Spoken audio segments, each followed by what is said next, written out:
Your Excellency, welcome to the next and new government of Zimbabwe here gathered.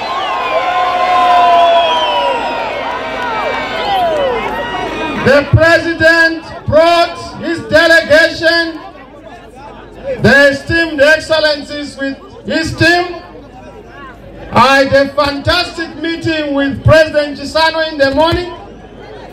He is our elder on the continent, and I acknowledge the elder statesmen on the continent because they continue to be the canvas and source of wisdom and stability for our continent to continue to progress. Thank you, Excellency. I was informed that he attended the meeting yesterday or the day before in Zisharane at the ZANU-PF meeting. You have seen the difference, Your Excellency. There is joy here. On the other side, there is no joy. We are happy people in Zimbabwe.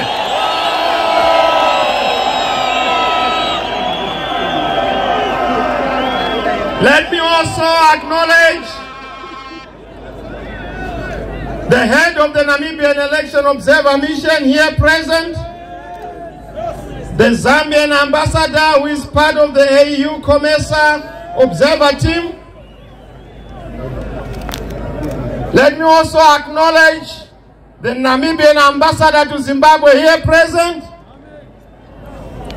the South African ambassador who is also here present.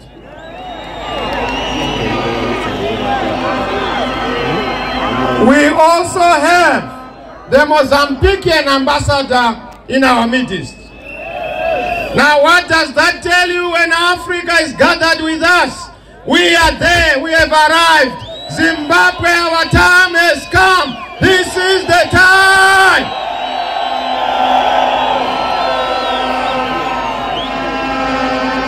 We also have observer missions, the European Union Observer Mission,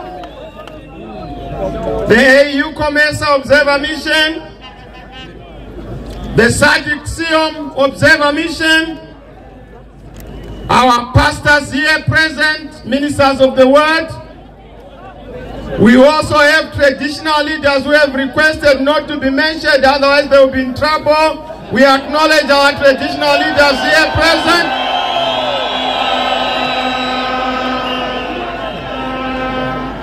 We acknowledge also our veterans here present.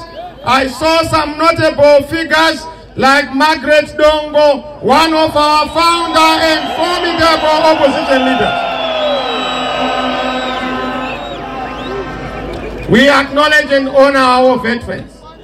Members of the civil society, our members of parliament who are going to populate the new parliament, we acknowledge you here present.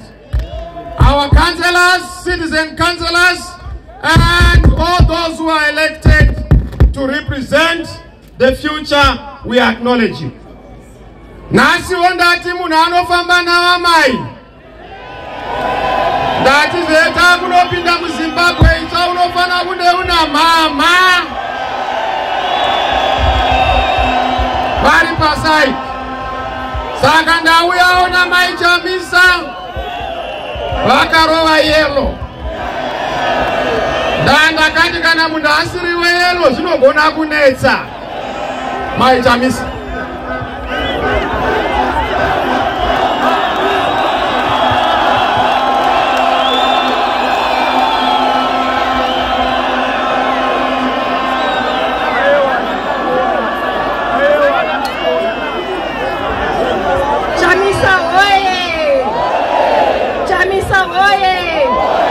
Zimbabwe oye!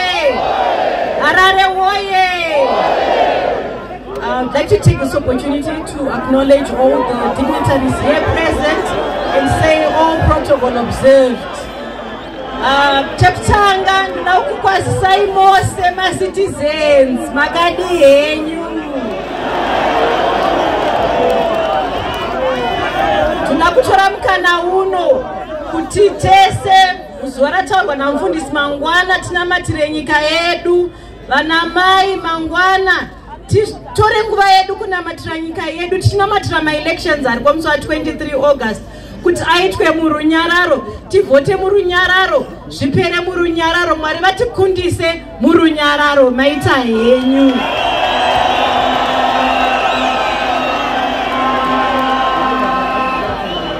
Ndaona vari kundengendeka havana kuzvijaira kaizvi. Opindare mukomana. Asi zvirore maoko Harare mapedzera mari.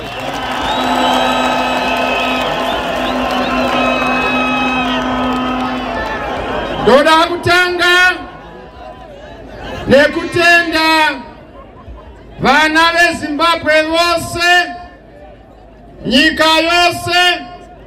Ndandiri kutaura kuti for the past 2 months I've covered 28,000 kilometers. Ndakatendera ndikaadresa misangano inodarika 75. Ndakaita misangano yakabhanwa nemapurisa inodarika 100.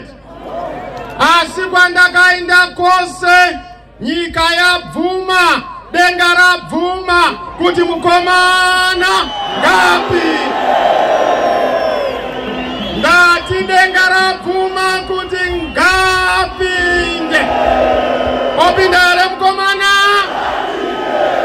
Opindare mukomana. Nezuro, yesterday we were in Mulawayo. Mulawayo was fantastic. We have never had such a record crowd. That crowd signifies one thing. I was phoned by another Umdala. Chamisa, you remind me of the days of Joshua Mkabu Kongomo. Ndikatipaka mudhara tauya kuzosumudzira legacy ya mudhara ngomo yokubatanidza nyika yeZimbabwe.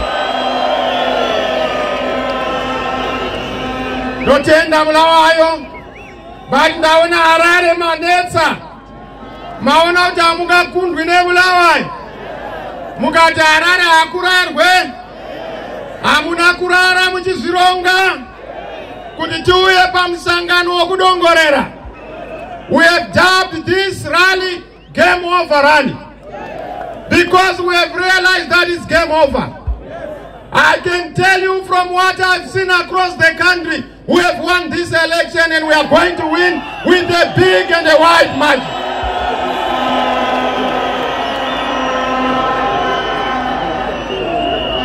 We are the leading party in Zimbabwe. ZANU-PF are the ruling party, but we are showing them the exit door because we don't want a ruling party in Zimbabwe. Zimbabweans want to be led and ably led.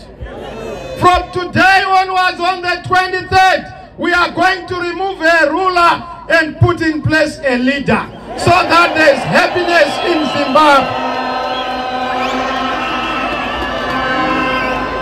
Opindare mukomana. Opindare mukomana. Zvino ndanichiseka. Vanzwa nokuchema nokuridza mhere. Ndikati kwa munochema iko veZANU-PF. Inga makamboti hatina ma-structure. Inga makamboti hatina party. Inga makamboti hatina constitution.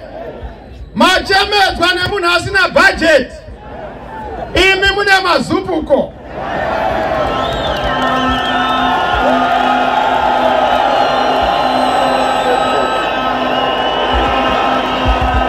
Harare yaramba kuzokera Ijipita nyika yeuranda. Harare yaramba kuzokera Ijipita nyika yeuranda. Munhu wese nai nyika yeuranda.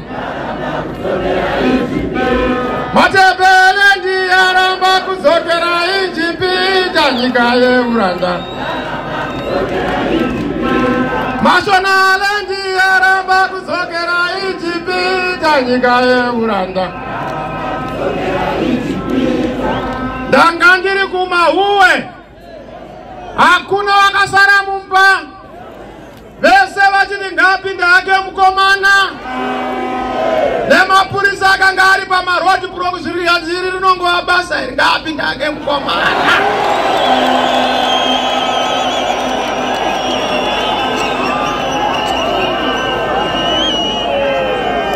Ndikati machema nemunhu asina structure imi muchitaura kuti musangano wenyu wakasimbira kumasero.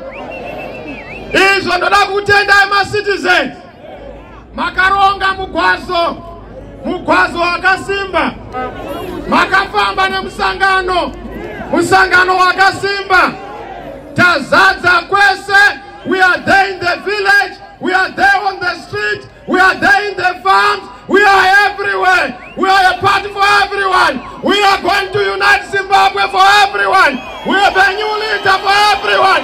Mamirira Mkomana.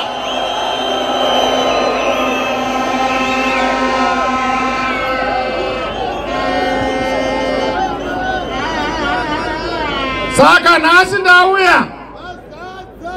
Chandauya kuzogadzirisa kwatakananga. But ndada kuti zokuudzai, a lot of you are so scared and worried that there is going to be a repeat of 2018, that we are going to be cheated again, that we are going to be rigged again. I want to tell you the good news. God has remembered Zimbabwe. Can I repeat this?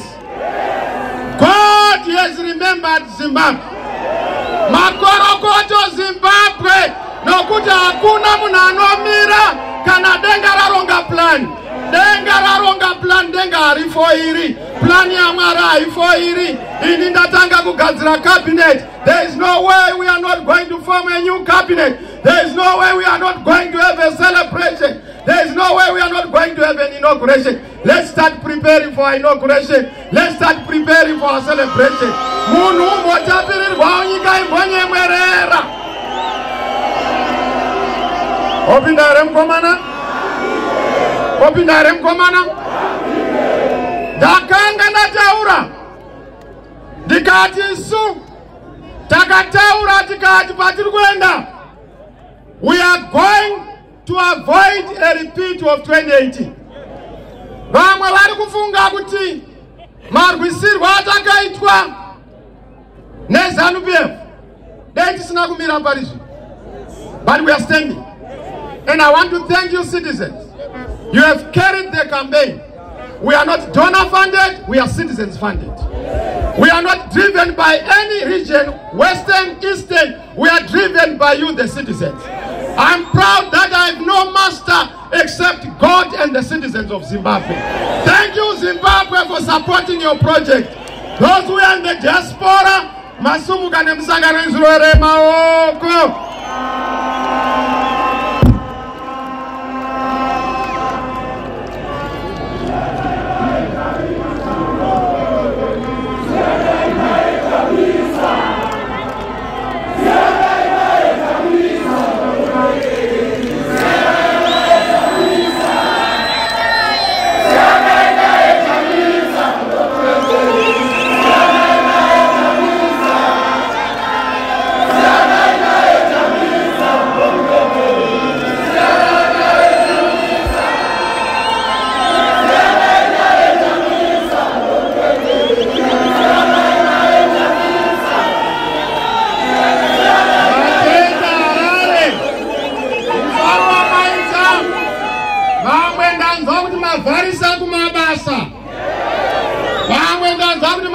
Zvadaro basa ngaritevere kwandani ndakurari.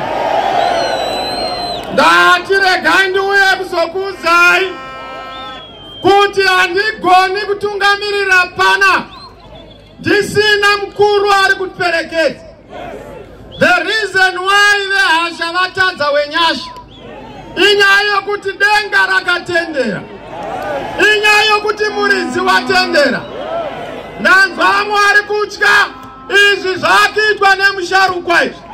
Ndiye akaita kuti pama-by-elections, out of the 28 by-elections, takakwadabudza ZANU-PF 19 out of 28. Iye musharukwa yeyuni watinotendawo. Pama-ward up, tanga tine 143 wards pakaitwa ma-elections. Takakwadabudza iyori mairori nemavhotsi anoshamisa tanga tine 89 out of 143. Kureva kuti watinofamba naye mukuru. We are going to make it. All you have to do is to stand in your position. Vakataura vakandiwa naGoliath. Havana kunge vaverenga Bhaibheri kunzwisisa Goliath nyaya yake yakapera sei. Dhavhidha wasumuka. Gore rino haana kuuya nedombo, auya nechigunwe. Chigunwe chakatekenya gindi kusunungura nyika.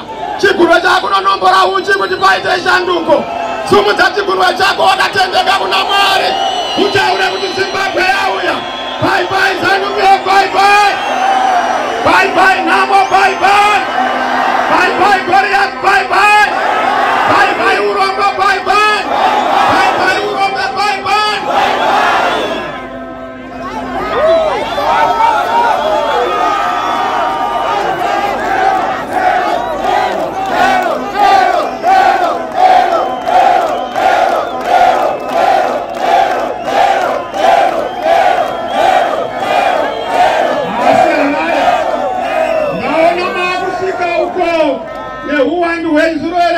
Harare,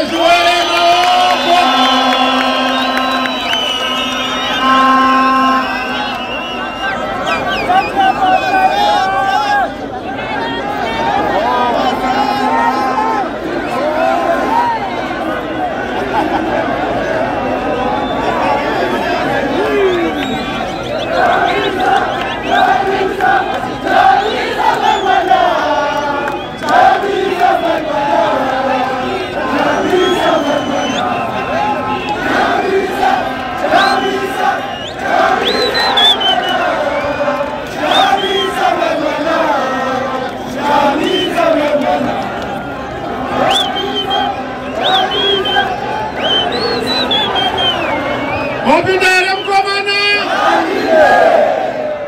Ndani chitaura pano. Ndikatini. Ndakataura ndikati nyika ino. Vamwe vaite mavhesi. Shoko raMwari. Isu takaziva kunyika ndeyamwari. Yava nyika inotsikirwa naMwari. Apart from change, Zimbabwe needs salvation. Salvation is going to heal our country so that we become a nation again. We are too divided on the basis of politics. One of my tasks upon assuming the reins of government is to bring the nation together. We will say, one people, one nation. I want to hear if Harare are in agreement. We are saying, one people, one nation, one vision. I want to hear what you are saying. One people, one nation, one vision. That is our mantra. Under our government, we are not going to discriminate. One of the gestures I'm going to extend is to extend to the outgoing president, Mr. Mnangagwa. I will not strip you of your titles as a former head of state. Let us build the country together. Advise where you can. Where we need to work together, we will look. We are not going to be retributive. Let bygones be bygones. Let's move the country together. Asibambanen, asikambe daonye, tibadazi yenyika yedu ende mberi. Obindara mkomana. Kuna wari ku ZANU-PF. Aisiri nyaye mapatwe. Go and vote for your future. Go and vote for opportunity. Go and vote for happiness. Go and vote for light. Tataura tikati sukupinda kwedu. We are going to have a president for everyone. We are going to have a government for everyone. We are going to have an economy for everyone. We are going to make a Zimbabwe to be a Zimbabwe for everyone. Variku diaspora 5 million peka imabhege mudzoke. Mabasa avakuno nyika yavhurwa. Zvavhurwa nyika yanaka.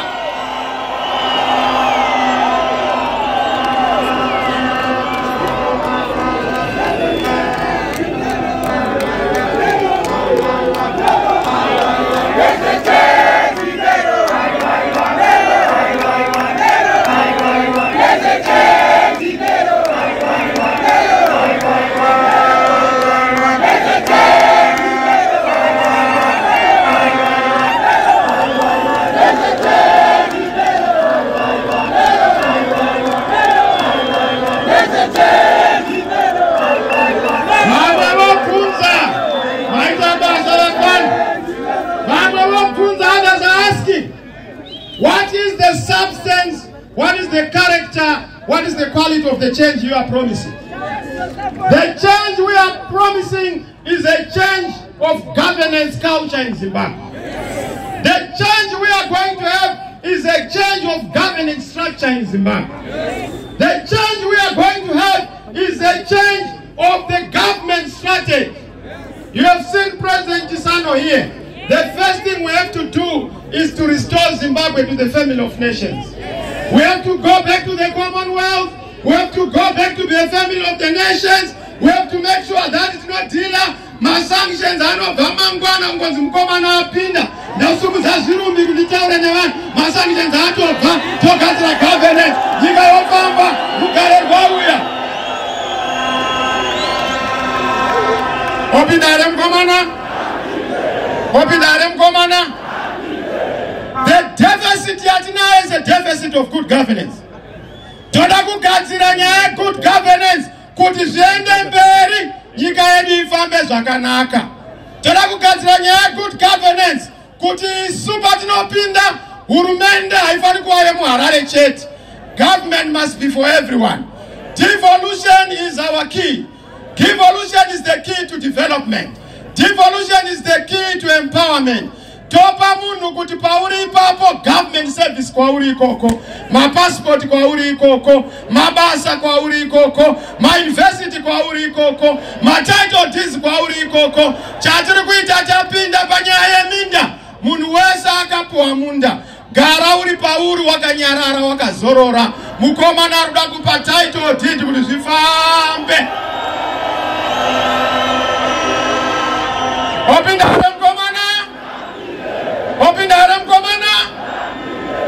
Nokutenda Harare zurore maoko ndiri kuona Mwari kuramba vachiuya. Kupinda kwemkomana zvinoreva the dignity of professions. Toda kuzorora kuti maticha, madokta, manesi mudzokerewo pachimiro, macivil servants mudzokere pachimiro. Zvinondirwadza kuti deputy minister anopuwa mari yokungodya 300,000 yeti munhu ari kushanda muministry mo mahana kana $300 muhomwe. Tapinda kuna mari yemashefu, mari yese inofana kupinda muhomwe yevanoshandira nyika, macivil servants, maticha edu, vashandi venyika yedu vodzorerwa their dignity. Opinda here Mukomana? Opinda here Mukomana? Opinda here Mukomana? Togadzira nyaya yeupfumi nhasi hatisingopedza nguva toda kutogadzirira basi. Munhu wese dhora muhomwe. Takamirira kuti tidzorere economy yenyika kuti idzokere pacurrency yedu. Tozoita currency yedu yakasimba kudarika iripo iyi. But for the meantime, nokuti murwere ari panhovo, ngatimboitai US dollar kumunhu wese, torega kubhadharana nezvinhu zvisina basa. Mukomana achipinda bye bonod bye. Tombotsveta US dollar to stabilize our economy. Tombotsveta nyaya yokuti tinoshandisa mari iyoyo, but it's not sovereign for us to use the currency yeine imwe nyika. Toda kushandisa currency yemunyika medu. Tinokutendai vasvika. We want to welcome those who are coming in. We appreciate our delegates. Welcome. Zimbabwe is for you. We welcome you. We love you. Thank you. This is the home of the future. Ndrikuona wakuru weSADC, Dr. Nevas Mumba, who has also just arrived from SADC. We acknowledge you, Reverend.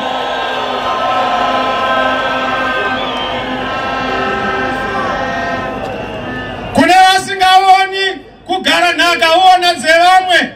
Makaona ndakaenda kunoona ichigadzwa paZambia, ndikanoona ichigadzwa paLesotho. Rwendo runode zveduwo mastepi 10 na 10 ari kwedu.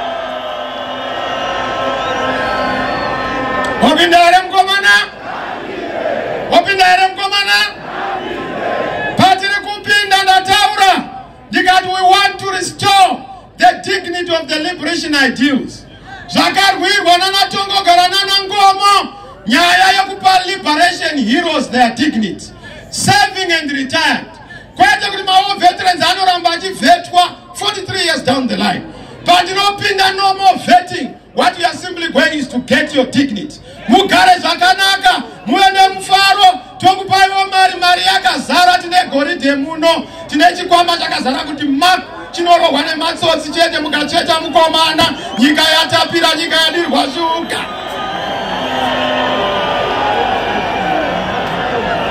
Opinare mukomana? Opinare mukomana? We are going to deal with the issue yekuti toita say to restore the dignity of my traditional leaders. Under our government, no traditional leader jashandiswa semujiba webato. Chengawo se Mnangagwa apana risina modzi. Sabu kuchengeta vanhu vako netsika nemagariro. Toda kuunza inonzi the Council of Elders ma communities. Vanenge vachipa advice kune mutungamiri wechidiki. Nokuti elders are important to give wisdom to the young leader. Isu toita kuti madzishe edu asapinda munyaya dzenyika. Hakuna ushe uchagadzwa nepati kana kugadzwa nehurumende. Vobhondo anogadza ushe. Ushe kunogadzwa nedzinza. Vatorwa budirai. Ndozvimwe zvinoita kuti mvura isanaya nokuti muri kukanganisa nyika yedu. Opinare mukomana? Opinare mukomana? Kuparliament zvekugadzira ikoko. Hatichadi parliament yakakura. Iripo yakakurisa for a country like ours. Going forward, we must have a small parliament. Represent our constituencies. Going forward, that is good our deputy ministers. Panongwana minister, and my minister is good out Ubem Sukurubasa. My minister are 15 atokwana. Kana usina kupinda and anotaka ku industry. Ku politics are is restaurant. Politics are good to mari. Atini anotaka mari ku politics. Opinare mukomana? Opinare mukomana? Hurumende dinengeri erudo. Hakuna munhu acharohwa muhurumende medu. Ropa rakadeuka nepolitics. Vanhu vanorohwa nokupisirwa micha every election.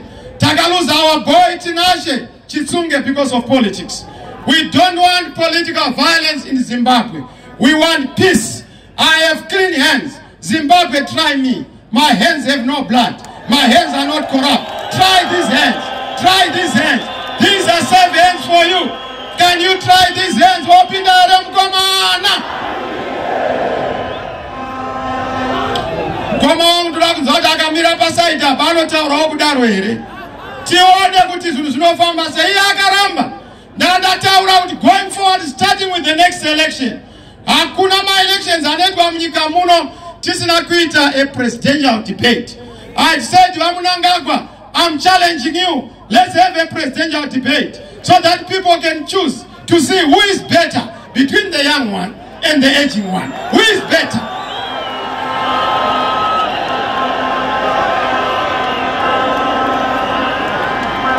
Varamba. Kana achida kana mangwana chaiwo vanhu vasati vavhota zvinobvumidzwa hande paTV. Unotaura CV yako ndotaura yangu. Wotaura agenda yako ndotaura yangu. Wotaura zvawakaita ndotaura zvandinoita. Ona kuti anopinda ndiani opinda mukomana. Zvirwere maoko Harare makapfeka zvirwere maoko. Muhurumende medu hatizoite skala anosungwa kujere nenyaya kuti amirira munhu apondwa. Muhurumende medu ngarifume kana MRP are not going to be in prison. Nobody is going to be arrested for politics, including ZANU-PF. In fact, if ZANU-PF people want to demonstrate, we will give them the police, we will give them drum majorities, we will give them trumpets to accompany them to see the president. And I will respond to them. No tear gas, no guns, no shooting of citizens. We want the dignity of the citizen to be restored. Opinare mukomana.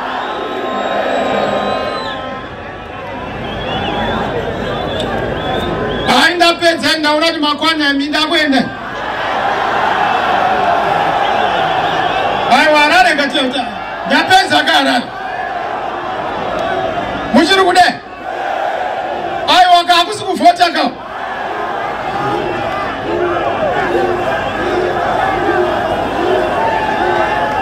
Under our government, we are going to restore the economy. We want to build $100 billion economy. We want to create 2.5 million jobs. We have all the work done and laid out. We have what is called the REX explore this rapid, accelerated transformation of the economy. Try us, you will see what we are going to do. We did it during the inclusive government. I was your Minister of ICT. We didn't have SIM cards in this country. I told you that the SIM cards are going to be everywhere. I told that you are going to have all these phones. I can see we delivered on that one. But try me for this position. You will never regret. Nyikayadirwa uchina mukaka. Ndiyamuke Kenan. Ndilole kungwa juku. Handeti no vota. Mofotera mkomana. Mofotera panonaka. Mofotera pauchi. Mopindara mkomana.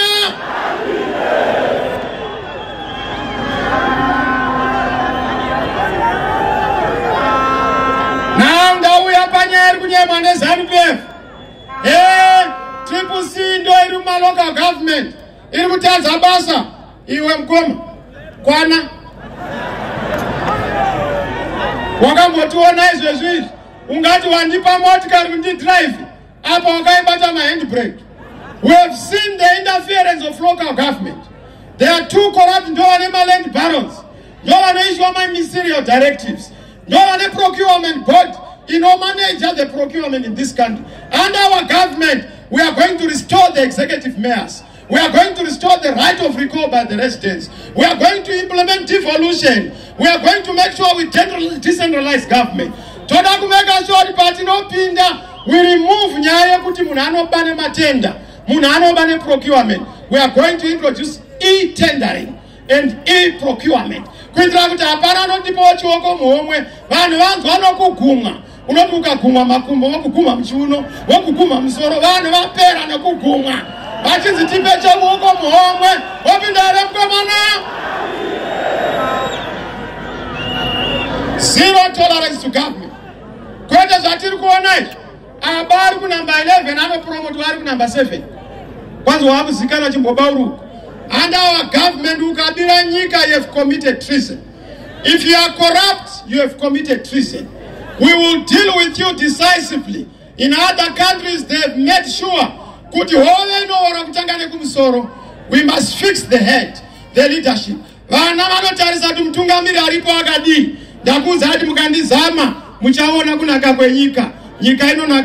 Within a short space of time, Zimbabwe mabasa. Pakanza hapana basa, pakanza hapana munu, mafektora akavarwa, anenga afurwa, kids sipo, zinenge zawanikwa, vanhu vanenge vane mari muhomwe, nyika inenge yakunakidza, uenda kunororavo, uenda kunobata nhamo, uenda kunoona zvinhu zvese azvichaite, uenda mufaro, vana vachienda kuchikoro, grade 1 to 7 vachienda mahara, vachipuhwa mari, vachipuhwa chikafu, maticha achitambira mari, opindere mkomana.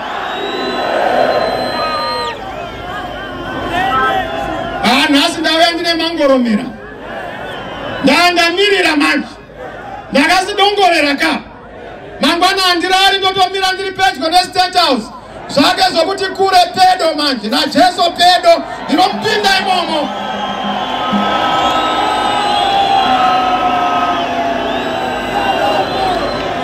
Bye bye Mnangagwa, bye bye. Bye bye ZANU-PF, bye bye. Bye bye kushaya mabasa, bye bye. Bye bye uromba, bye bye.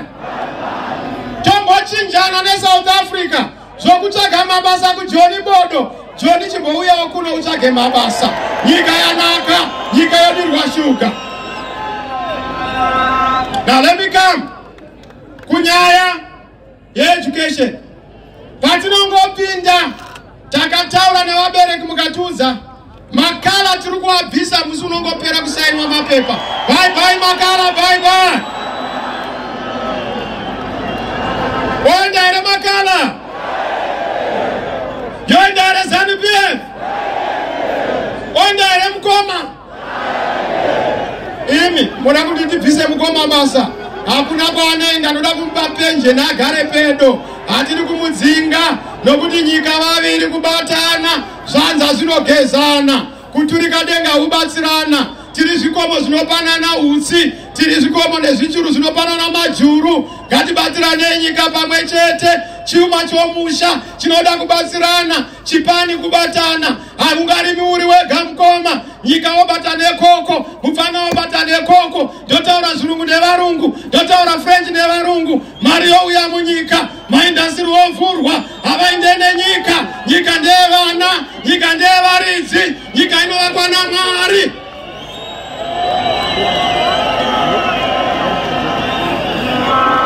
Wapinda here mukomana? Wapinda here mukomana? Kana tagadzira nyika, hakuna chanetswa madhara ne 65 years and above. Haisi noma kuti munoramba muchinosvika pakufa muchingoshanda. If you are 65 years and above, unofana kupuwa mudyandigere. Maneta nemudyandimire zamai mukomana akupai mudyandigere. Wapinda here mukomana? Wapinda here mukomana?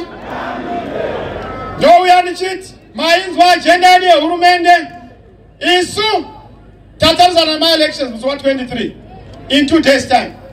Ndanyorera zeki mangwananani, ndataura nema-observer missions. I have indicated to all the observer missions that what is happening in Zimbabwe is unprecedented. The way my brother Mr. Mnangagwa is so scared of this election, I've never seen it. He started with the delimitation, he was fidgeting. He went to the gerrymandering of boundaries, he was fidgeting. He went to even impose certain people to be triple C double candidates, he is fidgeting. He has refused to give us a voters roll, he is fidgeting. He has said we will not see the ballot paper, he has even rigged the alphabet. He is M, I'm C, I must be number 2. He has put himself at the top on the other side. Why? Because he knows that the writing is on the wall. Mene, mene, tekel, fasi.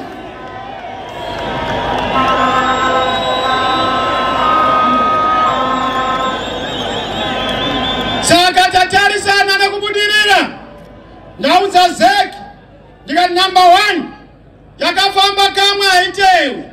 Zambakaita 2018. That insult, that rigging cannot be repeated again. I'm a peace-loving man. You know I love peace. And I'm going to maintain peace. Loving peace is not a weakness. Loving peace is a realization that you are a source of the happiness of a nation. We don't want Zimbabwe to be driven down the bloodbath path. An example, a template. So we have said to Zek, number 1, we want to see the voters roll you are going to use. And that voters roll must be authenticated so that we are not going to be surprised on the day in question. Number 2, we want the ballot paper that is for the president and for the MPs to be given to us as symbols so that we validate. We want to know where you are printing the ballot paper so that we can also have security checks. We don't want ghost ballot papers. We don't want ghost polling stations. Tataura transmission yema votes pano baba V11. Toda kuwatevera kusvika asvika paanoverengwa. Nyaya mamchitaura muchironga ndakunzwa yangu. Ndandinenzeve kwese kwese. Mumapurisa ndirimo, mumasoja ndirimo. Siyaiwo tititi. Hakuna chamunoita chandisingazivi.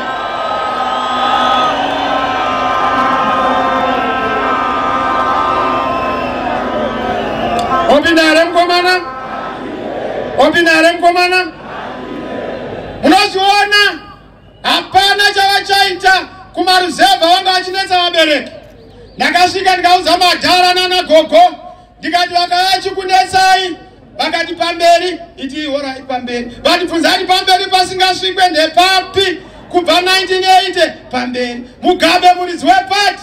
Akasiya ijata akati mutanda uyu hauiti une masvosve. Endai pamukomana. Vharai ZANU-PF. Get out of communities. Kana mukanetsa tinouya ikoko tokubvisai kuti bvaipo. Tine mapurisa tokubatai. Sezvatakaita kubhikita, sezvatakaita kuzaka, tine capacity yacho. Stop intimidating the parents. Toda kuti sfas rambai muchita zveZANU-PF. Idipfe wenye aikenowati pfo. Hakuna kwamunoenda. Wapinda here mukomana? Wapinda here mukomana? Wapinda here mukomana? Saka plan yavo, kwanzi we are going to recount the presidential vote first.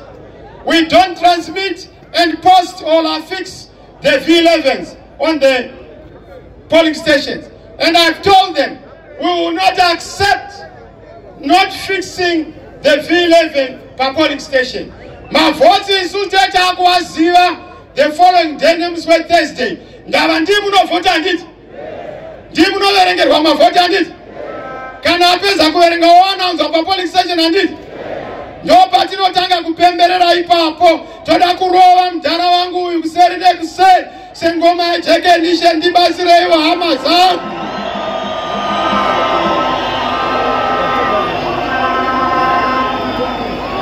Saka tomorrow we are dedicating time to tie up the loose ends.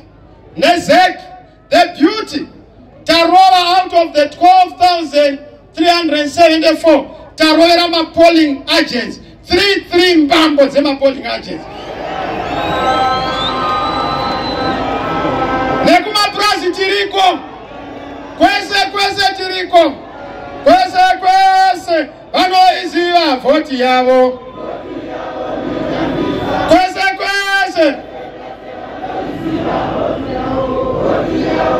Harare andisukukunzwai Harare. Kwese.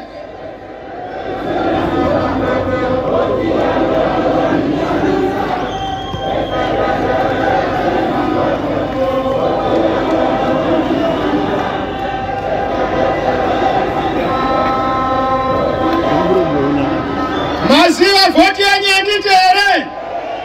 Timbo subu zachikunwa chakubhaibhisa nama. Bye Zanubia, bye Urombo, bye Nzara, bye Namo, bye. Apa na imwenyaya out of the 6.6 million votes toda kuchaira majority whitewash big win nyayo kuti tiperekeze wakomana ZANU-PF perekeza ZANU-PF nguwa yapera zvinhu zvedu zviende mberi. Isu hatisi kuzobirwa, hatisi kuzobvuma zvese zvemahara.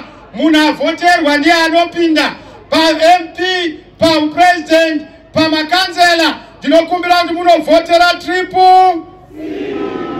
Pana president muri kunovhotera triple.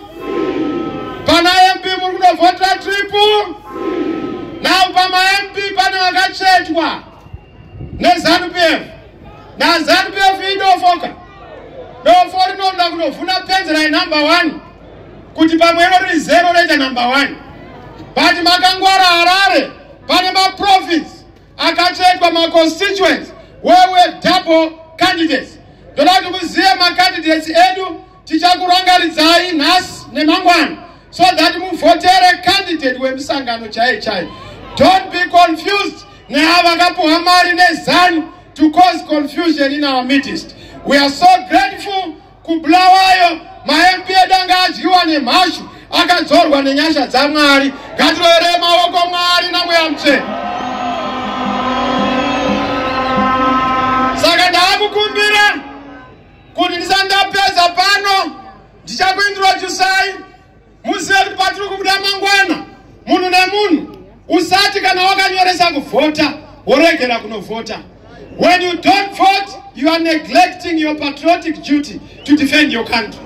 Dokumbira kuti munhu wese akanyoresa kuvhota akacheka zita rake ambotirakidza nechiguno chiri kunovhura muora. Makanyoresa kuvhota mese here? Makanyoresa kuvhota mese here? Vendiwe ndinokutendai mapurisa, masoja. Ndinokudai.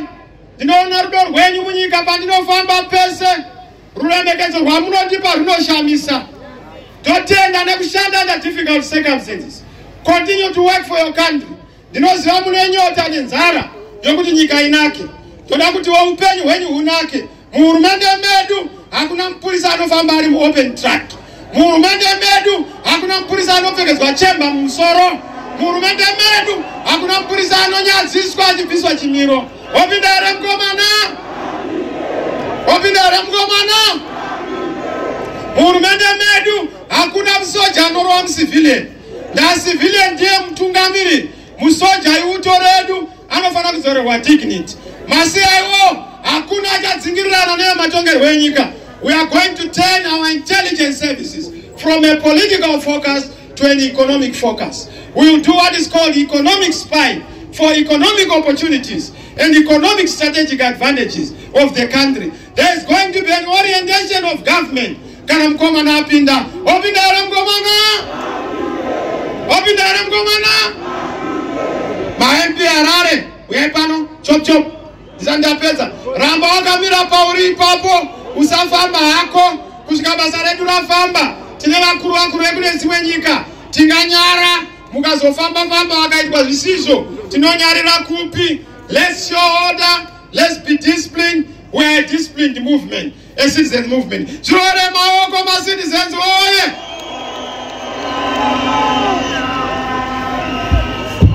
Ma-MP famba ise vanhu vasiri veZANU-PF. Nyaya kuneta kunge ZANU-PF atide. Toto kubvisirai pano kana musingagoni.